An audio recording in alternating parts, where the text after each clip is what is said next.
called this Succulent Alley, and we'll be heading toward the succulent and cactus garden. And all cactuses are succulents, but not all succulents are cactus.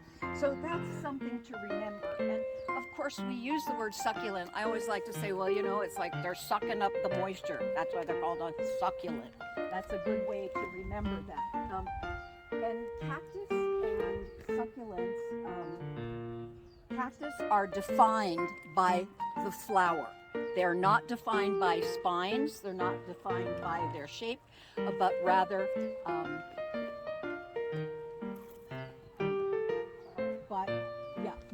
so let's just look by the flower that is and how that flower is formed. So let's walk down this way.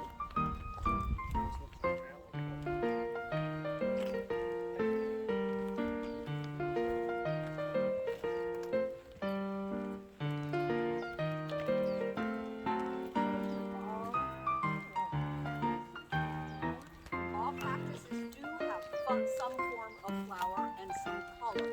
So right now we're in with a lot of aloes, and I like the aloes because you can really feel the nature of the leaf that holds the water. And I like to say, do it gently, but anything in here, please touch it. There is, it more likely can hurt you than you can hurt them. So I always like to say, you know, think of some descriptive words. I like thinking about this one as very leathery because those are important features of a cactus or a succulent. All right, let's go down here. And there is one little thing I want to show you.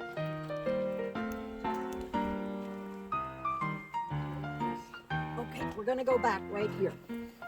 This is a new thing, and I'm very excited by this because this little cactus is called a mammillaria.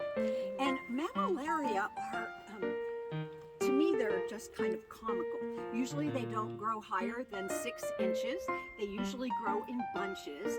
But right here we have one that's beginning to flower. And it's a little early for it, but I thought you need to see this.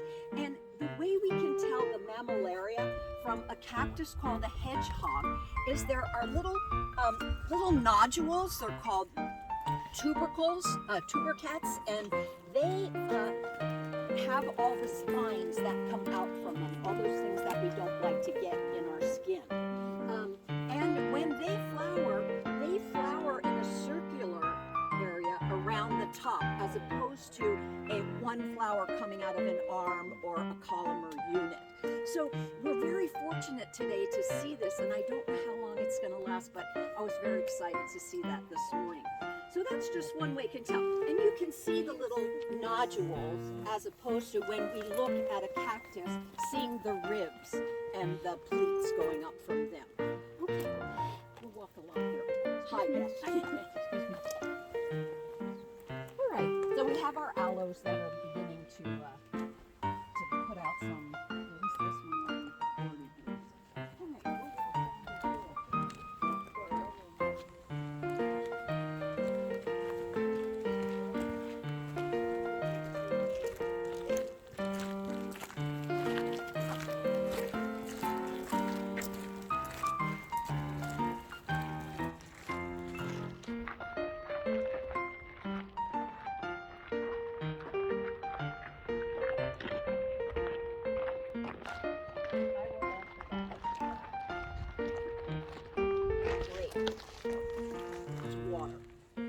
How do I get water? How do I conserve water? And how do I protect water? Because I'm only going to have a little bit. Now, we've been very fortunate this year. And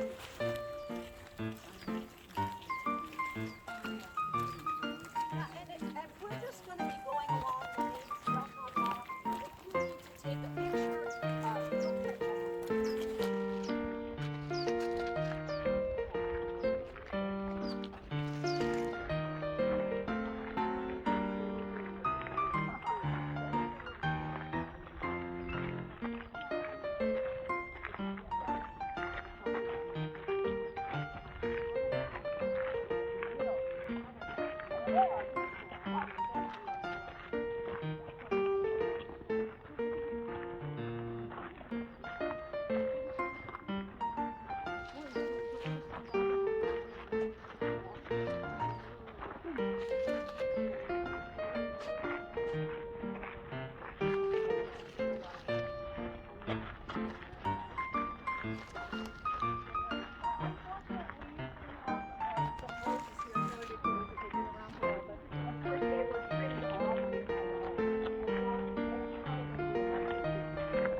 No, it's over there.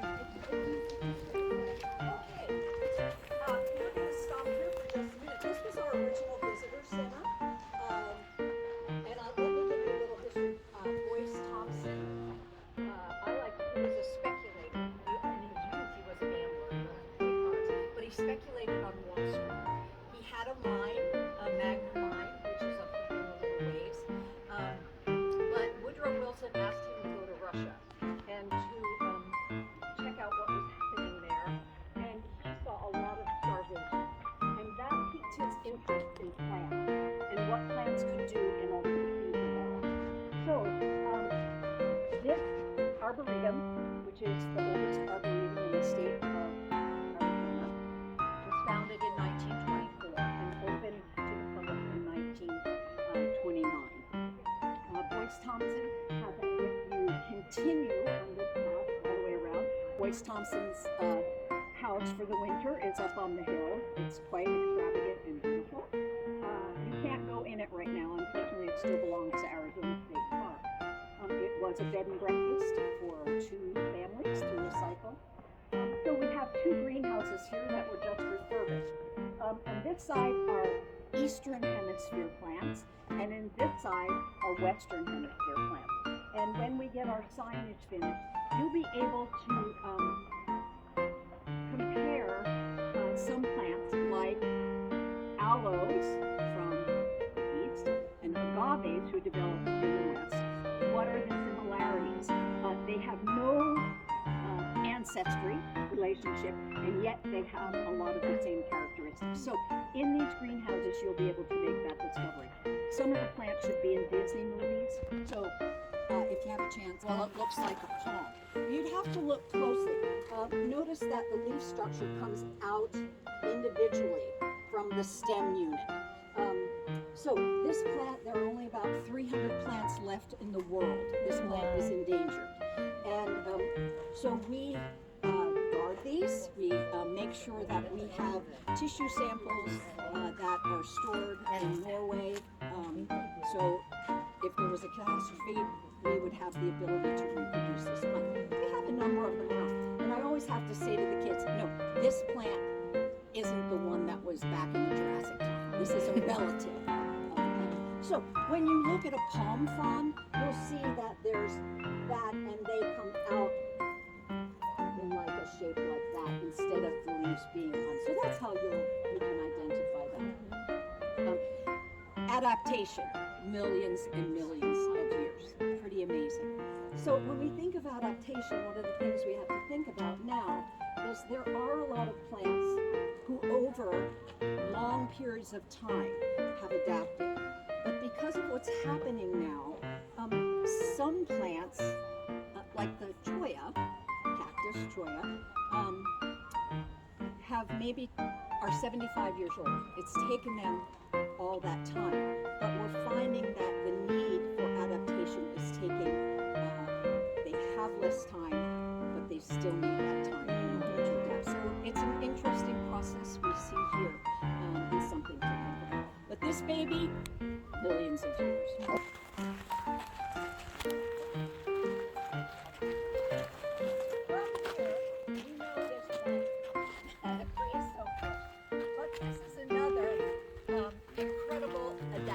This has been around for more than 10,000 years. Some people think it's been around for 17,000 years. So, you know, when we put some water on it, it gets that great smell like after the rain. Yeah. And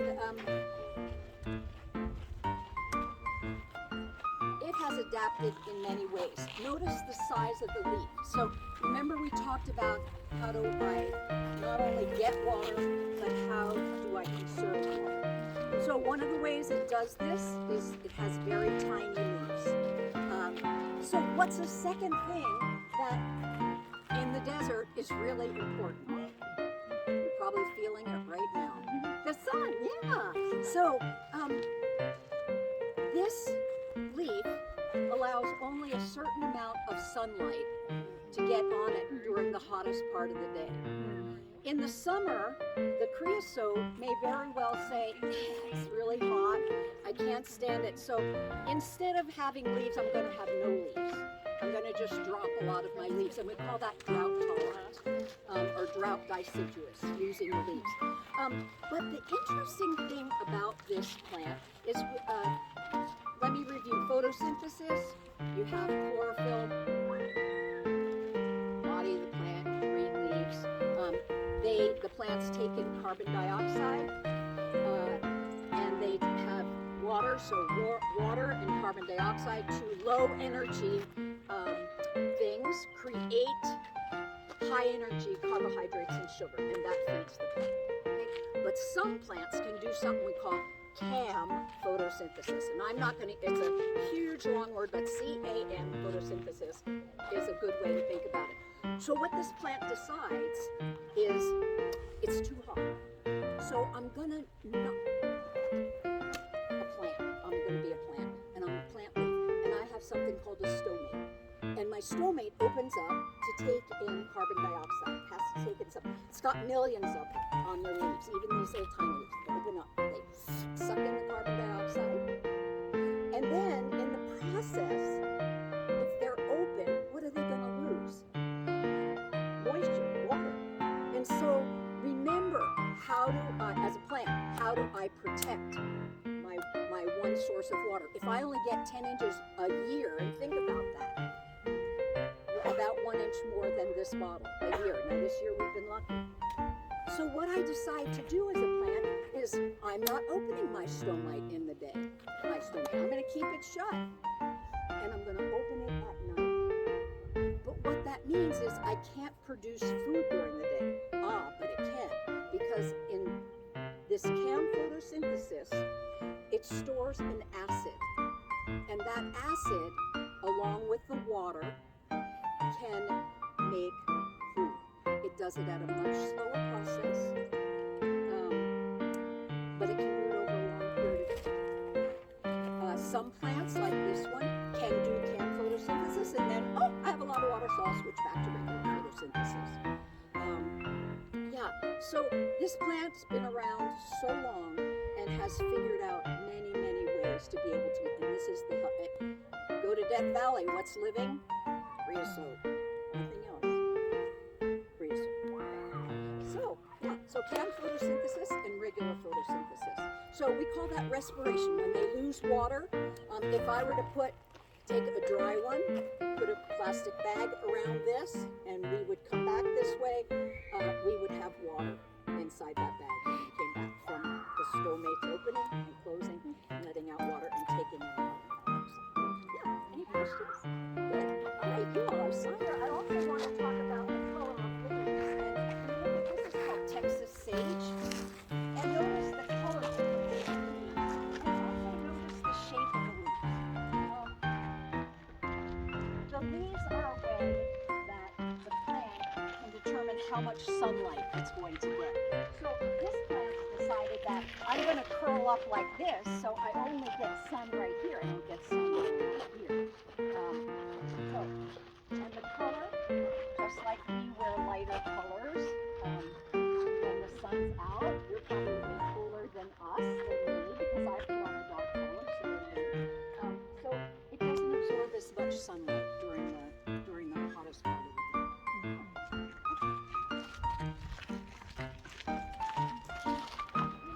I'll mention, I'm not going to talk a lot about aloes, but maybe I will right here, because this is a lovely one. This is starting to be the end of our aloe. But if you go on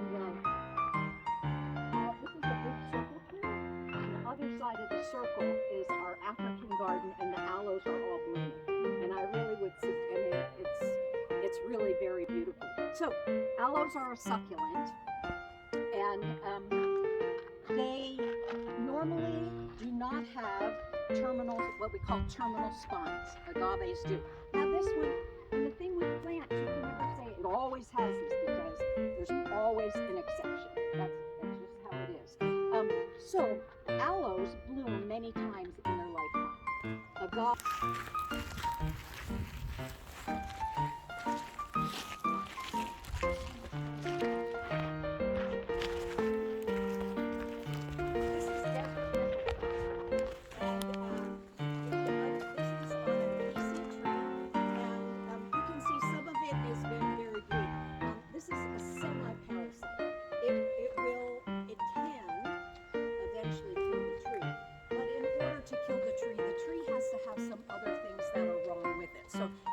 Bacteria, insects getting into these open parts where branches have broken off. This desert mistletoe can do its own photosynthesis, which is what we call a semi-parasite. It does, though, take water and nutrients from the tree. Remember, desert plants are about protecting the water. So, how does this get here? Oh, some bird comes, eats a couple seeds off, and oops, and it's on another tree. It's very hard to regulate. But the wind blows cold.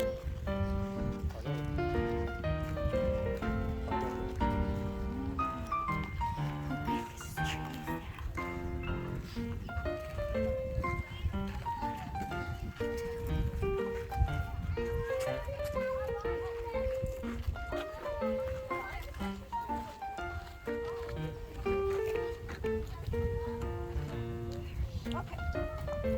So this is our lagoon garden, and lagoons are really important.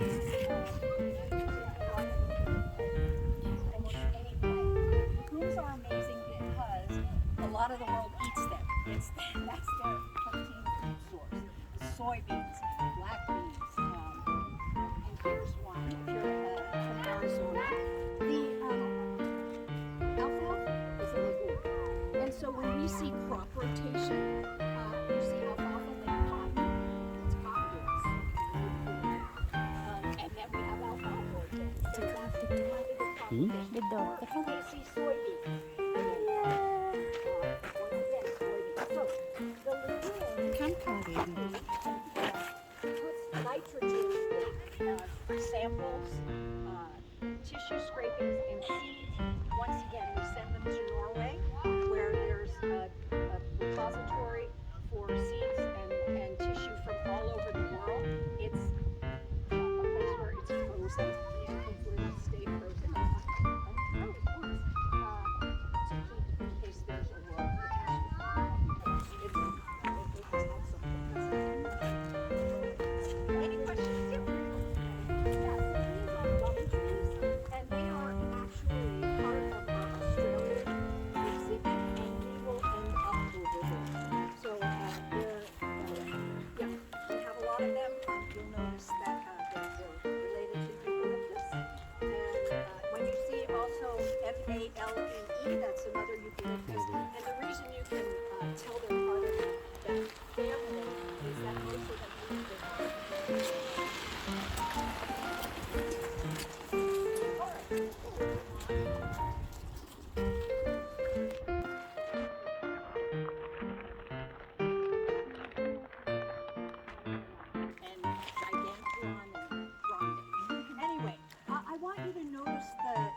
live the placement of the arms and sort of the shape of the arms. I think, to me, I always think the word whimsical. So,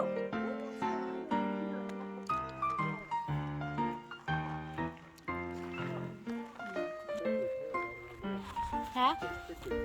I know. That's so good.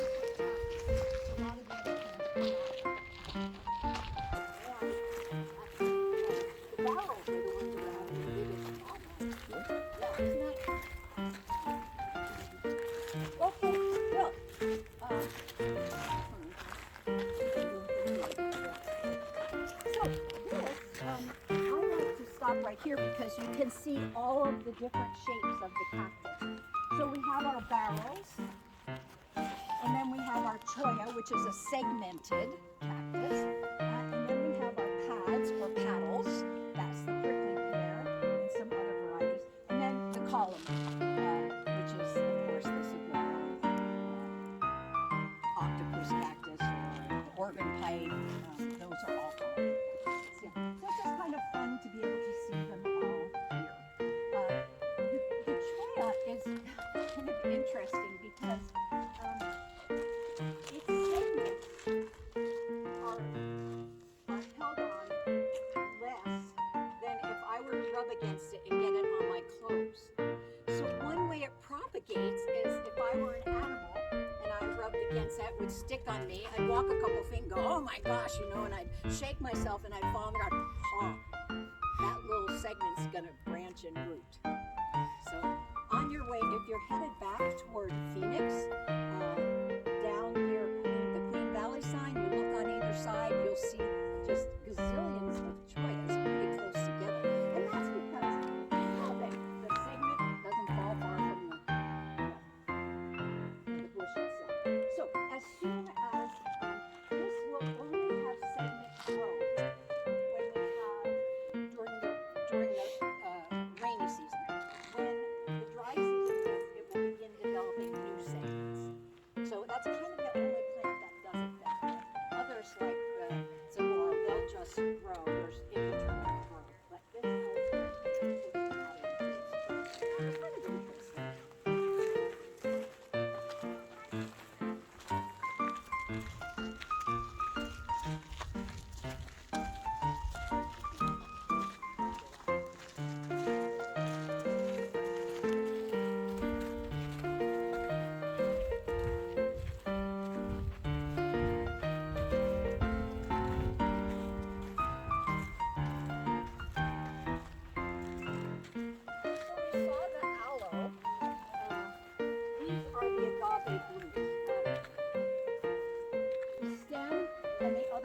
The flowering parts are called an incandescent.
And anyway, this plant's called the jojoba, and if you'll notice the pattern of the leaves are going straight up, right? And pointing upward. And why do you think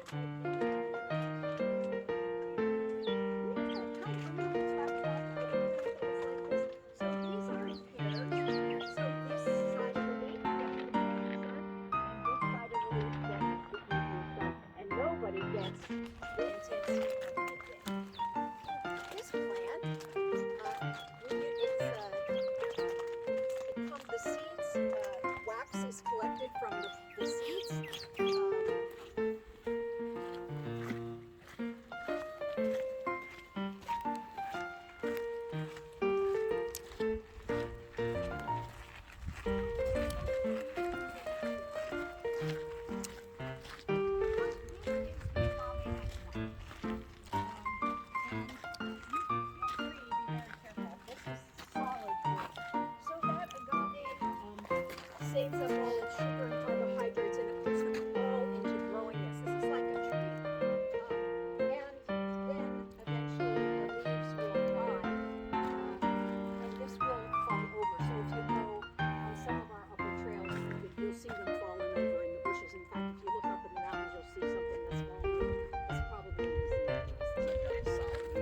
solid. Go touch it. Yes, it feels like a tree.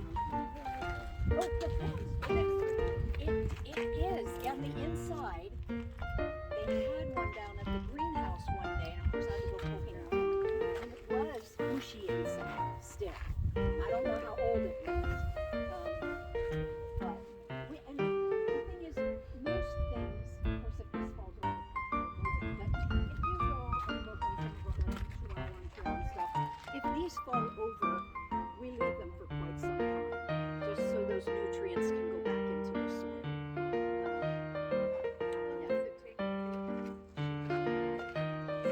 Well, I'll tell you, I'm going to show you this other central plant that just started right before, like probably 3 weeks before the Christmas, and now they've developed as a spineless variety, which lots of people like to have for well-known reasons why. But I mean, you can see how all these things. But you know, when they're cut off or when they're diseased like this, they will form a very hard wooden core, which you're welcome to touch. It's just as hard as anything. And notice the rest of the plant is able then to rotate. So it's a pretty good adaptation. I'm gonna bring Yana here. When she gets a little, when we get her through some training. So what we have here are called these 7, and these are wrapped as as well. Once again, meaning that if it gets too hot, they need to protect the water source. They just drop their leaves, and they can do photosynthesis on their stem. They are named Bujum because it was from a Lewis Carroll story, and they decided that the scientists went, they couldn't identify a plant, so they said, well, we'll just call it Bujum. So when the scientists found these on the Baja Peninsula, somebody knew that story and said, we'll just call them Bujum. That's their thing. They're kind of like big upside down parrots. And there's another plant from Australia, which is in the Wallace Garden. It's called a bottle tree, and it has the same kind of shape to it.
Spiky, they have little spines, like nettles. I was thinking kind of like nettles. But notice that the structure of the pleat allows water to go down toward the root system when it rains.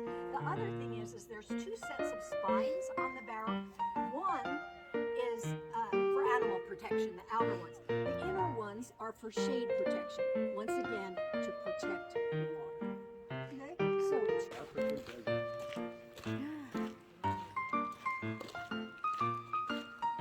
So the Africans do.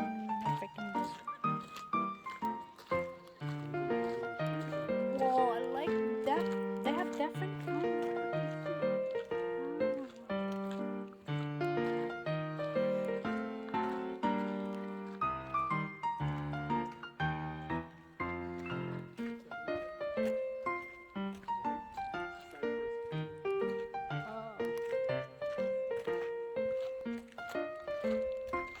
Wow.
My daughter Amy and Tony are coming down there.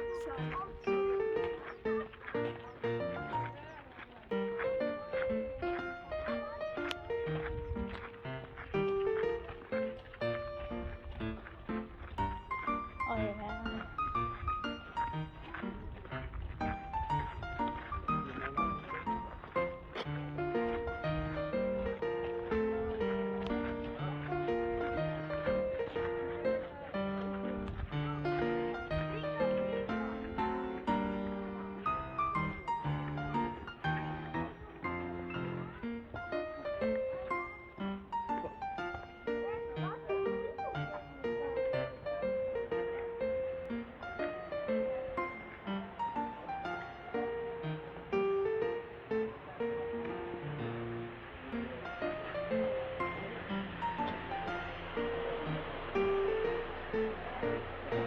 We have a lot of these nuts in the Philippines.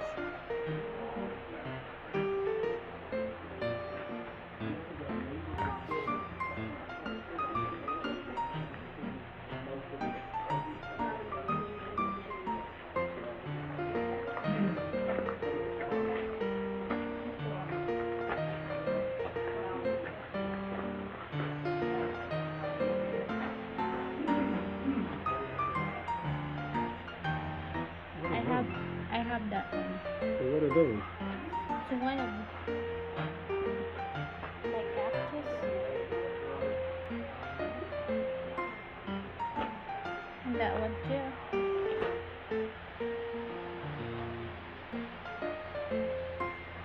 I like this. Doesn't say what it is. It's a miniature. Take a look at the flower. Like that. They bloom.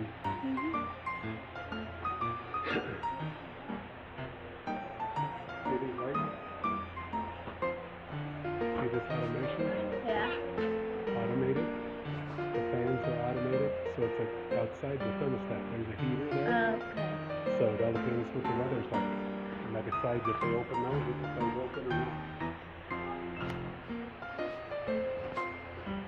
See?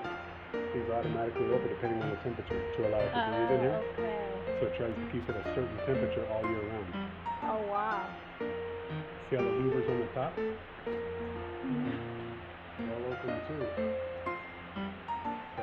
They're all controlled. I like this. You're gonna build me one of this? You can set the temperature and the humidity with these, and it automatically does it. 81? 86.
I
like that tree.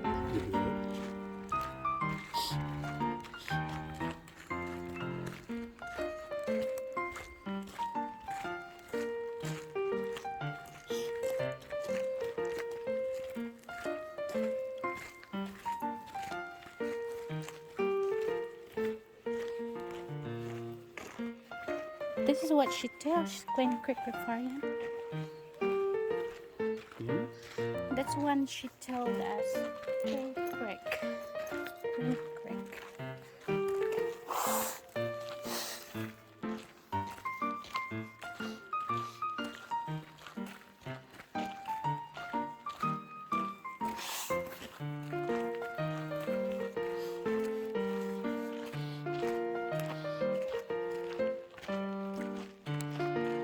We're done here. Why? Which way's it go? We're coming back on the other side.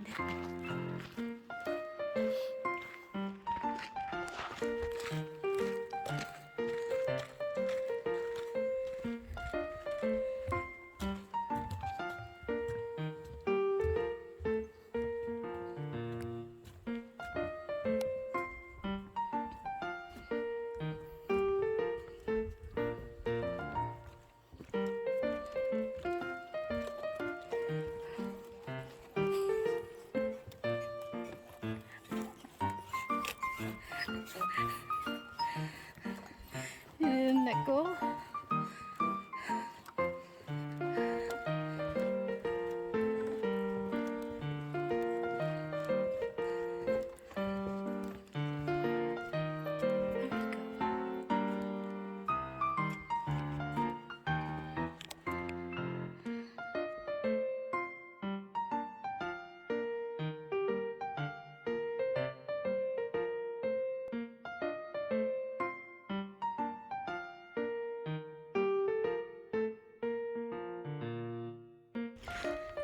I'm confused.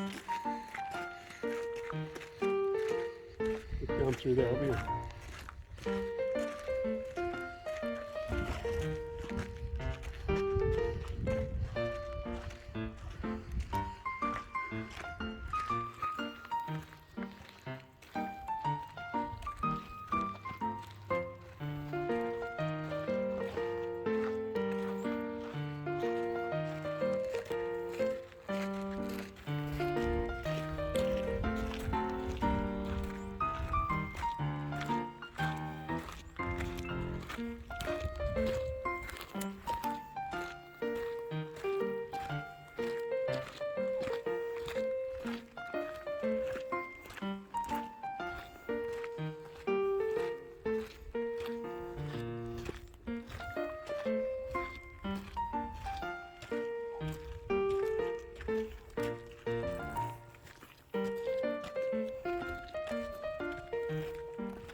Wow.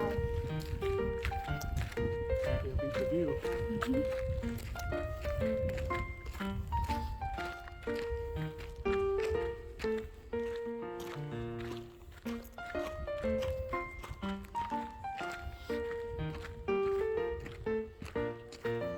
You have a I can't even shortcut. understand you. You have a shortcut over there. You got a mouthful of drinking.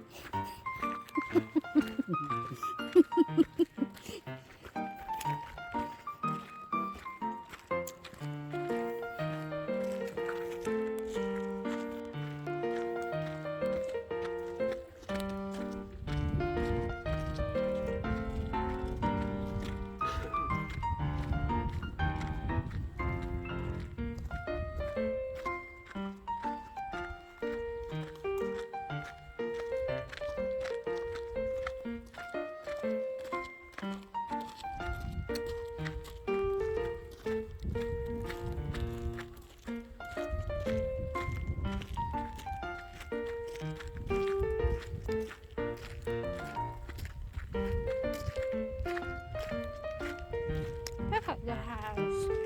That's the Boyce Thompson's house. Huh? That's Boyce Thompson's house. You gotta get all this. Wow.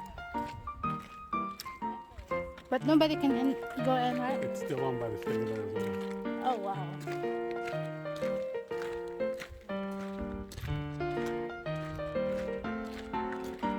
a break. Yeah, okay.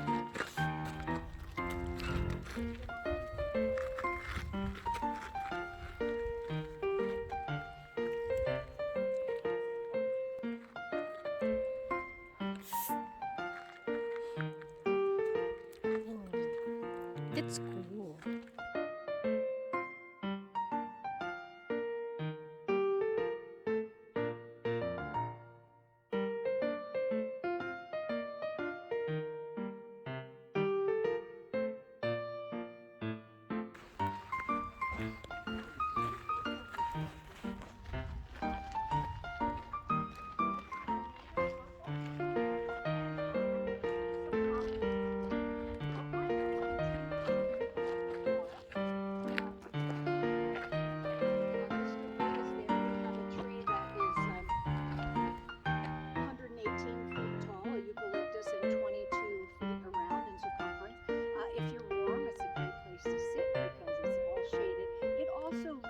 To the other half of the arboretum where the aloes from Africa are along that trail.